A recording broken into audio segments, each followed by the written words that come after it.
유튜브 시청자 여러분 안녕하세요. 빚진자TV의 32번째 묵상으로 인사드립니다. 아브라함이 아비멜렉과 계약을 맺은 후 하나님은 다시 아브라함에게 말을 거셨습니다. 하나님은 아브라함을 시험하고자 그 사랑하는 독자 이삭을 데리고 모리아 산으로 가서 번제로 바치라고 명령하셨죠. 오늘의 이야기는 사실 예전 5번째 묵상에서 한번 다룬 적이 있는 내용이기도 합니다. 당시 저는 오늘 아브라함의 시험이 갖는 의미와 과연 하나님이 인신제사를 기뻐하실까에 대해서도 묵상을 나누었죠. 관련된 내용으로 5번째 묵상 영상을 시청해 주신다면 더욱 풍성한 말씀 나눔이 되리라 생각이 드네요. 오늘은 아브라함이 이삭을 모리아 산에서 번제로 바치려 한 이야기를 다시 한번 묵상해보는 시간을 갖고자 합니다. 함께 나누실 성경 말씀은 창세기 22장 1절과 2절 말씀입니다. 그 일 후에 하나님이 아브라함을 시험하시려고 그를 부르시되 아브라함아 하시니 그가 이르되 내가 여기 있나이다. 여호와께서 이르시되 내 아들 내 사랑하는 독자 이삭을 데리고 모리아 땅으로 가서 내가 내게 일러준 한 산 거기서 그를 번제로 드리라. 언젠가 요한계시록을 공부하며 구원을 받게 될 하나님의 백성에 관한 내용을 공부한 적이 있습니다. 하나님이 택하신 구원받은 백성은 생계와 목숨을 위협받는 박해의 그 어떤 상황에서도 예수님을 포기하지 않을 것이며 이 인내의 믿음은 결코 우리가 만들어낼 수 있는 것이 아닌 하나님의 선물이라는 내용이었죠. 이 내용으로 저의 아내와 함께 이야기를 나눈 적이 있습니다. 저는 아내에게 만약 누군가가 저를 인질로 잡고 예수를 부인하라고 강요하는 종교적 박해의 상황이 온다면 그때에는 절대로 예수 그리스도를 주로 믿는 신앙을 포기하지 말아달라 이야기했죠. 아내는 왜 하필 그런 극단적인 상황을 예시로 들어가며 말하냐고 화를 내고는 울음을 터뜨렸습니다. 하지만 함께 예수님을 포기하지 말자는 이야기로 결론을 짓고는 서로를 위로하며 대화를 마무리 지었죠. 그리고 세월이 흘러 저희에게도 아기가 태어났습니다. 아이가 태어난 뒤 어느 날 우리는 그날의 대화를 떠올리며 다시 한번 같은 주제로 이야기를 나눴습니다. 이제는 누군가가 아이의 목숨을 인질로 잡고서 종교적인 박해와 핍박을 우리에게 준다면 우리는 어떤 선택을 할 것인가 이야기를 나누는 시간이 있었습니다. 하지만 저희 부부 모두 결단코 신앙을 포기하지 않으리라 선뜻 기꺼이 대답하기가 너무 어려웠습니다. 그리고 그 상황에서 우리가 만일 신앙을 선택한다면 아이는 도리어 기독교 신앙에 대한 배신감을 느끼지는 않을까, 혹은 도리어 아이를 위해서 우리가 신앙을 포기하진 않을까 하며 이런저런 이야기를 나눴죠. 오늘의 본문에서 아브라함은 이삭을 모리아 산으로 가서 번제로 바치라는 하나님의 명령을 받게 됩니다. 아브라함의 마음에는 저와 저의 아내가 함께했던 그 고민이 과연 없었을까요?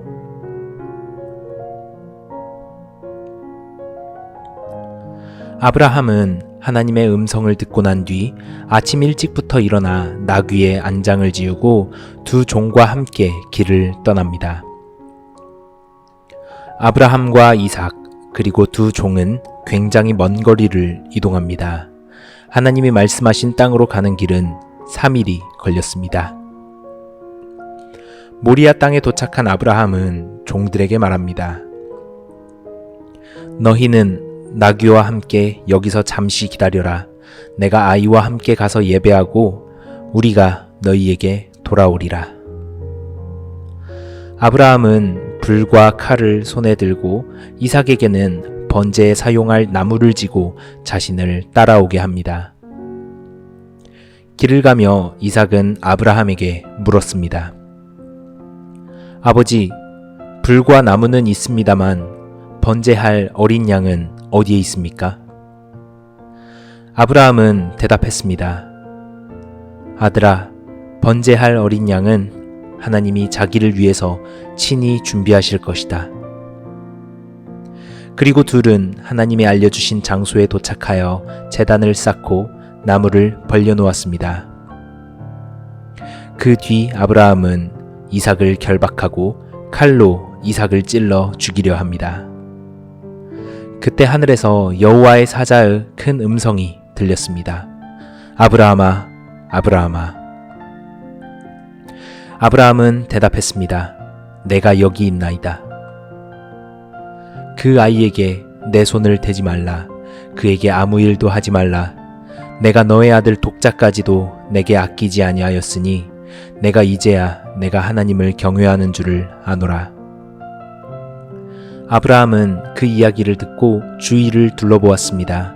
한 순양이 뿌리 수풀에 걸려 있었고 아브라함은 그 양을 대신하여 번제로 드렸습니다.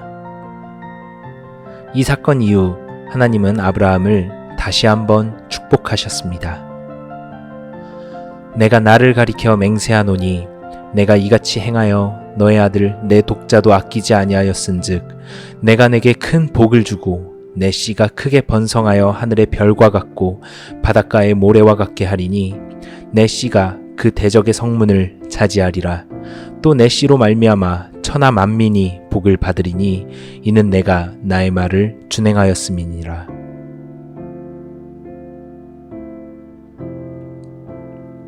오늘의 성경 이야기에서 아브라함은 어떻게 이삭을 기꺼이 하나님께 번제로 바칠 수 있었을까요? 왜 저희 부부는 종교 박해와 핍박의 상황에서 사랑하는 우리의 아이보다도 예수 그리스도를 믿는 믿음의 신앙을 더 우선시할 것이라 선뜻 이야기하기를 망설였을까요?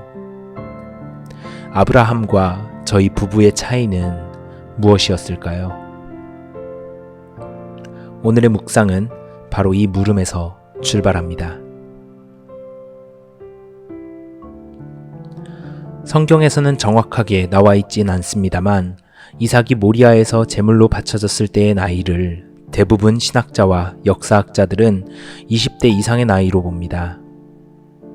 역사가 요세푸스는 이삭의 나이를 25살로 추정하고 야살의 책에서는 30세에 가까운 나이로 봅니다. 또한 그러한 성경 외의 기록과는 별개로 이삭은 모리아 땅을 향해 사흘 길을 갈 수 있는 체력과 제단에 사용될 나무를 가지고 산을 오를 수 있는 신체를 지니고 있어야 합니다. 아브라함이 이삭을 바친 나이는 100세 이상의 매우 늙은 나이였죠. 즉, 이삭이 제물로 바쳐질 당시 이삭에게는 스스로 생각하고 선택할 능력이 갖추어진 때였고 마음만 먹으면 아브라함에게 저항하여 그 결박에서 벗어날 수도 있는 상황이었다는 점을 생각해 볼 수 있습니다.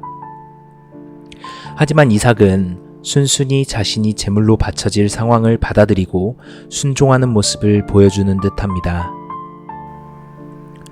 앞서 언급된 요세푸스의 유대 고대사에서는 더 확실히 그 점을 찾을 수 있습니다. 모리아에서 아브라함과 이삭의 대화가 등장합니다. 거기에서 이삭은 말합니다. 만일 제가 하나님의 뜻과 아버지의 결정을 무시하고 두 분의 선하신 뜻에 따르기를 거절해버릴 몸이라면 처음부터 이 세상에 태어날 가치조차 없었을 것입니다. 이 일을 비록 아버지 혼자 결정했다 할지라도 그 말씀에 순종하지 않는다면 그것은 자식된 도리를 다한다 할 수 없을 것입니다. 다른 기록에서는 이렇게 이야기하기도 합니다. 이삭이 그의 아버지에게 말하되 제가 움직이지 않도록 칼이 제 육체 위에 임할 때 벗어나지 않도록 그리하여 번제 예물을 더럽히지 않도록 저를 단단히 묶으소서. 그리고 저를 제단 위에 올려놓으소서 하니 아브라함이 그렇게 행하였다. 어떻게 아브라함과 이삭은 이런 대화가 가능했던 것일까요? 만일 어떤 악한 누군가가 저희 부부의 신앙을 시험하면서 소중한 우리의 아이를 붙들고 목숨을 위협하고 예수 그리스도를 부인하라고 협박한다고 했을 때 우리 아이의 입에서 이런 고백이 나온다면 얼마나 가슴이 아프지만 자랑스럽고 대견할까요? 어머니, 아버지, 저는 걱정하지 마시고 절대 예수님을 부인하지 마세요. 오히려 저는 순교의 피를 흘리게 되어 너무나도 기쁩니다. 그러니 부디 부모님의 신앙을 저버리지 마세요. 부탁드릴게요. 과연 저희 부부는 우리 아이를 어떻게 그런 아이로 키워낼 수 있을까요?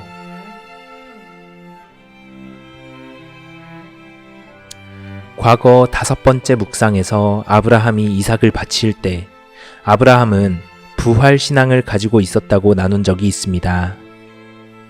따라서 자신이 이삭을 하나님께 바치더라도 하나님은 소중한 아들인 이삭을 부활시켜 주시리라는 믿음이 있었다고 나눴죠. 저는 아브라함과 이삭이 모리아의 제단에서 그런 대화가 오갈 수 있었던 것은 바로 부활 신앙을 가지고 있었고 또한 그렇게 이삭을 가르쳤기 때문이라 확신합니다. 바로 이것이 그 비결이라고 여겨집니다. 저와 저의 아내는 아직 이 부활 신앙을 어린 아이에게 가르치지 않은 상황이었고 그렇기에 선뜻 쉽게 아이의 목숨보다도 예수 그리스도를 믿는 신앙을 선택할 수 없었던 것입니다. 만일 아이가 이 부활에 대한 소망이 있었다면 이야기는 달라지지 않았을까요? 이것이 아브라함과 저희 부부의 차이였던 것입니다. 그렇기에 이삭은 충분히 아브라함으로부터 벗어날 수 있는 힘과 의지를 가지고 있었음에도 불구하고 스스로 기꺼이 하나님께 바쳐지는 제사에 순종할 수 있었으리라 생각합니다. 우리도 마찬가지로 자녀들에게 부활신앙을 가르쳐야 합니다. 부활신앙은 기독교인에게 있어 고난 중에 한 줄기 희망과도 같습니다. 선대의 믿음의 조상들이 그렇게 박해를 이겨내왔고 그 훌륭한 신앙을 우리에게 물려주었습니다.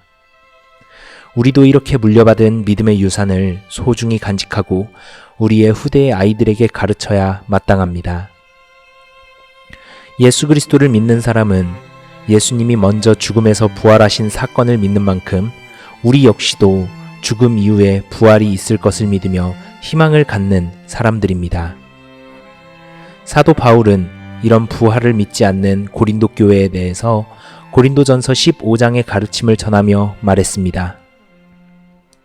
나팔 소리가 나매 죽은 자들이 썩지 아니할 것으로 다시 살아나고 우리도 변화되리라. 우리도 자녀들에게 부활 신앙을 가르쳐야 합니다. 아니, 그 전에 우리가 먼저 부활 신앙을 가지지 않으면 자녀들을 신앙으로 가르칠 수 없습니다. 그리고 이 부활에 대한 믿음이 없다면 언젠가 핍박과 환난과 고난의 시간이 다가올 때 예수 그리스도를 끝까지 믿고 따를 수 없게 될 것입니다.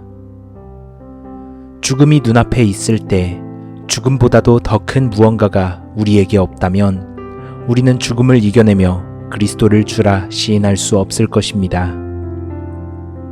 부활이 없다면 죽음보다 두려운 것은 없을 것이기 때문입니다. 하지만 우리에게는 부활이 있기 때문에 죽음보다도 더 두려워해야 할 존재가 있다는 것을 알기 때문에 죽음을 이기는 신앙을 가지게 될 수 있다고 생각합니다. 몸은 죽여도 영혼은 능히 죽이지 못하는 자들을 두려워하지 말고 오직 몸과 영혼을 능히 지옥에 멸하시는 자를 두려워하라. 최근 교회에서도 믿는 신앙인들이 육신의 죽음 이후 부활이 있을 것이라는 사실을 믿지 못하는 성도들이 있는 것 같습니다. 심지어는 이런 본질적인 성경의 가르침을 말하는 이에게 종교심이 과하다, 메시지가 너무 강하다고 평하는 사람들도 있습니다. 하지만 분명히 성경은 부활에 대해서 이야기하며 육신의 죽음이 결코 끝이 아님을 말하고 예수 그리스도께서 친히 죽음에서 먼저 부활의 첫 열매가 되셔서 우리의 부활의 소망이 되어주셨다는 것을 말씀하십니다. 이것을 마음에 새기고 우리 자녀들에게 가르쳐야 할 것입니다. 그렇게 모리아 산에서의 아브라함과 이삭의 대화가 바로 우리와 우리 자녀들의 신앙의 수준이 되어 끝까지 부활 신앙을 믿고 예수님만 바라보는 성도로서 이 땅을 살아가기를 원하며 기도합니다. 아브라함은 시험을 받을 때에 믿음으로 이삭을 드렸으니 그는 약속들을 받은 자로 돼 그 외아들을 드렸느니라. 그에게 이미 말씀하시기를 내 자손이라 칭할 자는 이삭으로 말미암으리라 하셨으니 그가 하나님이 능히 이삭을 죽은 자 가운데서 다시 살리실 줄로 생각한지라. 비유컨대 그를 죽은 자 가운데서 도로 받은 것이니라.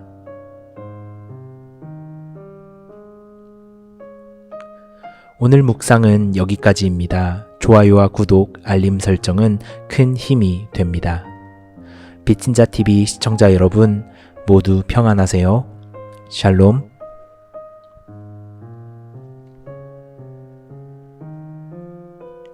나의 아들 이삭아, 예, 아버지. 저기 저 산에 보이는 불기둥과 구름들이 보이느냐? 네, 아버지. 제가 불기둥과 구름을 봅니다. 그리고 여호와의 영광이 그 구름 위에 보입니다. 하나님께서 어린 양 대신에 온전한 번제 예물로 나의 아들 너를 선택하셨단다. 아버지, 걱정하지 마세요. 아버지께서 말씀하신 것을 제가 기쁨으로 행하겠습니다. 혹시라도 너의 마음에 이것이 온당하지 않다고 생각이 들거나 다른 의견이 있다면 지금이라도 나에게 말해주거라. 그런 마음이 있다면 나에게 숨기지 말아다오. 아버지, 여호와께서 살아계시고 아버지의 영혼이 살아있는 한 하나님이 아버지께 하신 말씀에서부터 저 자신을 좌로나 우로나 벗어나게 할 생각이 저에게는 없습니다. 오히려 저는 이 일에 대해서 즐겁고 기쁩니다. 오늘날 여호와 앞에 제가 번제 예물로 선택되었다는 것으로 인해 저는 여호와께 축복을 받은 사람입니다. 아브라함은 결국 눈물을 흘리고 말았다. 제단을 다 세우는 일을 마치기까지 그의 눈에서 눈물이 멈추지 않았고 이삭은 돌과 제단을 쌓아 올리고 있었다. 이제 아브라함은 이삭을 묶어 구속하려 한다. 아버지, 제가 움직이지 못하도록 행여 아버지가 그 칼로 저를 내리치실 때에 제가 벗어나 예물을 더럽히지 않도록 단단히 묶어주세요. 그리고 저를 제단 위에 올려놓아 주세요. 이삭을 결박하고 그의 말을 들은 아브라함은 하염없이 그저 눈물을 흘리고 있었다. 아브라함이 이삭을 죽이려 하던 그때 하늘에서 큰 음성이 들려왔다. 아브라함아, 아브라함아.